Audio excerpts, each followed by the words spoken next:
Remember 2016? It was a happier time. A simpler time. Sure, clowns were murdering people left and right and we all knew the apocalypse was near, but we still had fun, didn't we?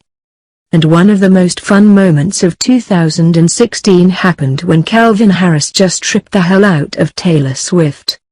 They'd been dating for over a year, but shortly after they broke up, Taylor was seen canoodling with Tom Hiddleston. There was such a quick turnaround that some thought she was cheating. But that's not what Calvin got mad about.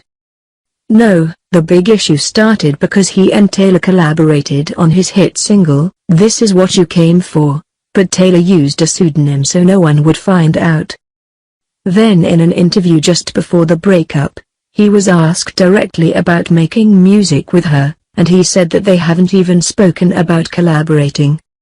Apparently Taylor's feelings got hurt, and a report came out about how Taylor had actually written This Is What You Came For herself, melody and all. And Calvin wasn't having it.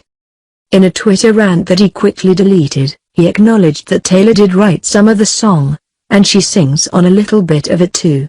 Amazing lyric writer and she smashed it as usual. However, he insisted that I wrote the music, produced the song, arranged it and cut the vocals though. And initially she wanted it kept secret, hence the pseudonym. Hurtful to me at this point that her and her team would go so far out of their way to try and make me look bad at this stage though, he added. I figure if you're happy in your new relationship you should focus on that instead of trying to tear your ex-BF down for something to do. Beautiful, shady Calvin told Taylor, I know you're off tour and you need someone new to try and bury like Katie etc, but I'm not that guy, sorry. I won't allow it. Please focus on the positive aspects of your life because you've earned a great one.